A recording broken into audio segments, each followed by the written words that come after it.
morning guys. Grabe ang lamig. It's 8:30 in the morning and nasa temperature 1 lang tayo. Nandito ako sa malapit sa school nila Yamor. Kaka-hatid ko lang sila Yamor sa school. And ayan, yung nose ko nangangamatis na. Oh, tingnan nyo. Ang lamig-lamig. Diyos mio marimo. Yung fingertips ko, dapat pala yung full ang ginamit kong gloves. Nag-freeze na siya. Ano ba? Dadaan ba ako? Or mamaya na? Pupunta ako ng pasar. Kasi Juma ngayon, Friday, mayroon akong goon mamaya. And magpasar na lang tayo para dire-diretso na ako mamaya. Magsundo sa mga bata at diretso uwi. Hindi na ako magagahol sa oras at mapapagod pa. Hinatid ko yung nanay ng kaklase ni kaibigan ni Yamor. Natid ko siya sa clinic kasi buntis yun. Mga anak this month. Sabi ko, atid na kita kahit malamig. Ayan. Ito yung school nila Yamor. Ayan. Yan yung school nila Yamor. And ang pasar is dito lang din. Malapit. Sobrang lapit lang. Nagmotor ako.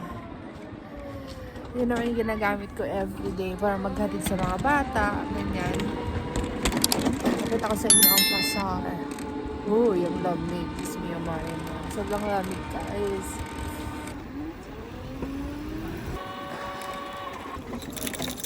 Ang lamig.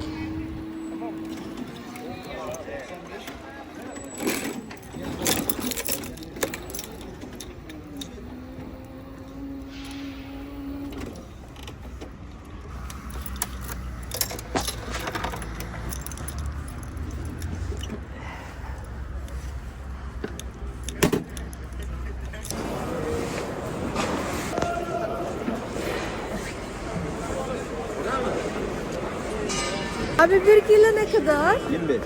25. Evet. Evet. Çok güzel.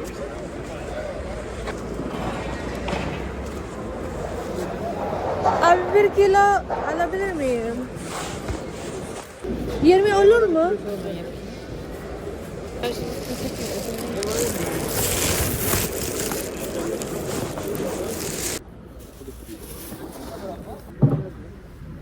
liralık. Allah bereket versin. Teşekkür ederim. Dumi-dumi ng motor ko. Kailangan ko na siyang i-wash.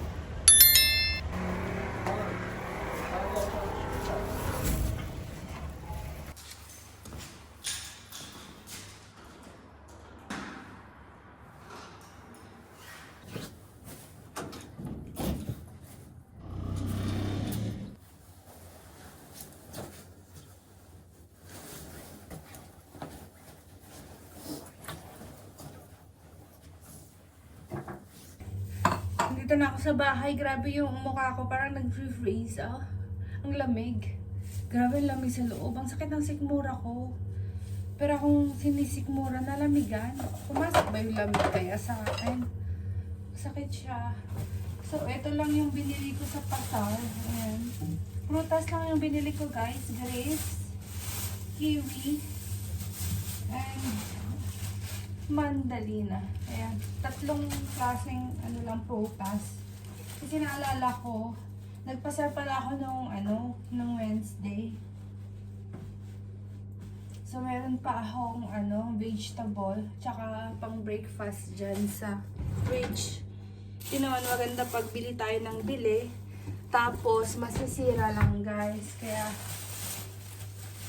yung prutas lang yung binili ko. Meron akong paluwagan. Yung kung sa atin sa Pilipinas, paluwagan. Dito naman sa Turkey, ang tawag nila ay gun.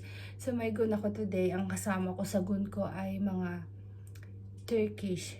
Yung mga kaibigan ng mga hipag ko. Sinali nila ako. So today dito, naka-schedule sa bahay kasi ako yung magre-receive. Ay, magre-receive. Ayan, kaya kailangan kong magtopla, kailangan kong mag-ayos, magligpit-ligpit dito sa bahay. Actually, niready ko na yung salon, yung table namin. Then, mag-set up na lang ako ng ng gagamitin namin mamaya.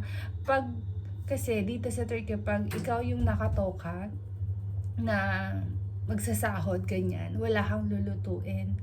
Hindi ka magluluto. Ang i-prepare mo lang yung tea and yung mga gagamitin na normal na baso, pinggan, ganyan. Ikaw lang magsa-set up. Tapos, yung mga kasamahan mo sa paluwagan, sila na yung magdadala ng pagkain. I mean, may nakatoka-toka. Guys, every goal namin, ayan, sineset up namin yung kung sino yung magluluto ng ganito, magdadala ng ganito. Kailangan meron kaming menu. So anyway guys, sana makapag-vlog ako mamaya, no? Para makita nyo kung paano sila naggugun or paano yung paluwagan ng mga Turkish girls. Tatanungin ko sila kung okay lang ba akong mag-video at isali ko sila sa vlog ko. Okay? Maba na ako kasi susundin ko yung mga bata sa school. Ayan ang ating motorbike nagcha-charge.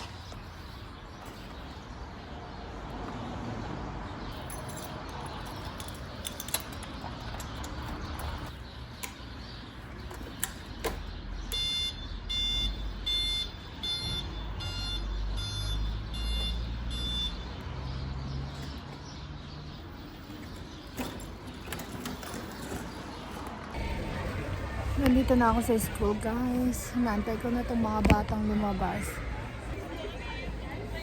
Ayun, yung school nila Yamo. Look, guys. Ay, aray kong init. Putik. Ang init naman yan. Napasok ako, guys, yung ito. Kumukulo. Ito, ang ating mixture. Gumagawa ko ng try natin. First time ko gumawa ng kutsinta, guys. Ayan. Let's see if mag-success ang ating kutsinta. At ipapatikim natin sa ating mga bisitang Turkish. Ito yung batter ng kutsinta na ginawa ko. And kukunti lang kasi molder natin at ang liit ng ating steamer. Steamer ko to ng rice cooker. Ayan. So far, so good. Nakapaglinis na ako dito sa bahay. And look at that. This is my living room. Ayan. Ang living room natin, nakaset up na ako ng ating table. 12 person yung expected ko. Kaso yung ating upuan ay kulang. So magdadagdag na lang ako ng ibang upuan. Stool mamaya. So, cactus. Yung cactus natin, ang cute lang. Sana mabuhay to. Kasi parang namamatay siya. Bence de. Bana ne? Ben geçerim. Ofise ben geçeceğim. Ver. Evet. Tamam ben şöyle birisi aşkım. Orayı sen sağarsın. Bir otursaydık vallahi ben oturacağım. Yerleşemedim. Çay soğuyacağım. Ayşe teyze haydi. Hadi gel. Hadi gelsene. Geç gel. Evet. Ben de kimi aldıysam ona ver. Bence. Mesela şunu aldıysam sen de sana çıkar. Sırayla git. Sırayla git. He. Tamam. Şunu bul. Allah çok şükür. Ben öyle.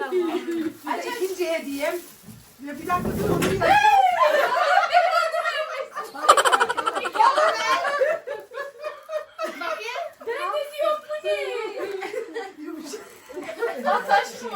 dakika. Balık balık. Bu da büyük balık mı? Oo bu ne? Herkes ikişer hediye almış. Şu senin. Geçen ay Nermin'i alamamıştım. Bu da Nermin. Sen ver. Nasıl da bilir? Ay çok güzelmiş. Teşekkür ederim. Aç da bence de açın iyi. Açın mı? Gördünüz tek. Çok güzel. Bir tane alacağım. Bir tane. Tam Raşit almışlar. Bezelye sanırım. Bu çok ağır. O da Hediye Çok seviyorum ay hediye açmayı. Wow. Wow. Şöyle göstereyim. Pişiriyor.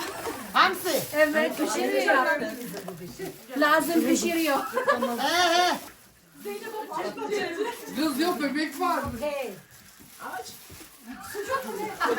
Vallahi yumuşakmış. Ay yaş kız oldu. Akmış. Ay git oradan.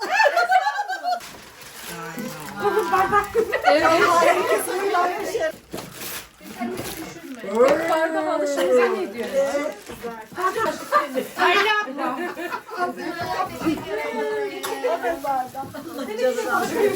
Evet, süt bardak Ay çok güzel. Altına ne deseni var? Evet. Ne var?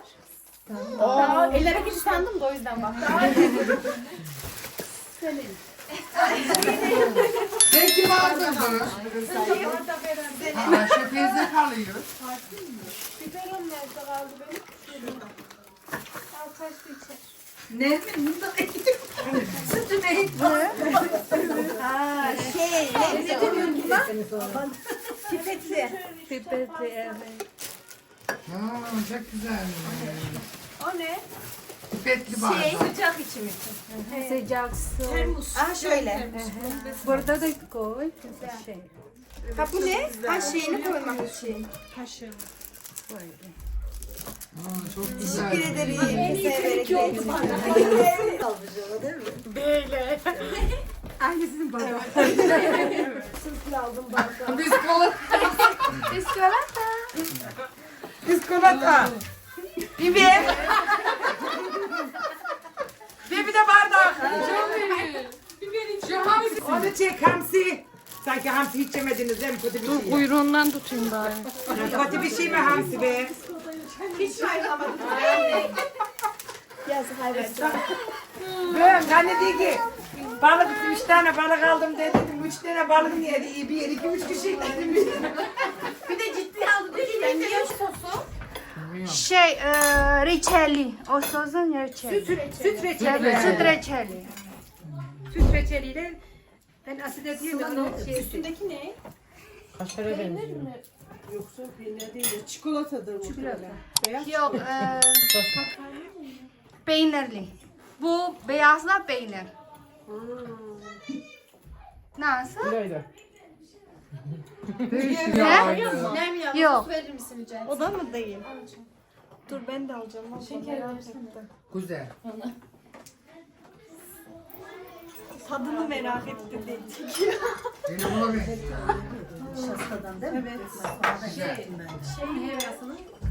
benziyor. Şöyle şey. Şey de çok güzel oluyor. Evet süt reçeli. Süt reçeli de oldu. Böyle çok güzel oluyor. Bunun tadı çıkıyor. O normal şey, normal un, Bir tuhaf. normal un, şeker, Nişasta da var galiba. nişasta gibi ama tapyoka ne demek? Kasava. Şey de mi, jelatin de mi var içinde? Evet böyle. Jelatin değil, nişasta gibi ama başka un. O beyaz. Ne peyniri ya? Evet, Başka o Filipin peynirli.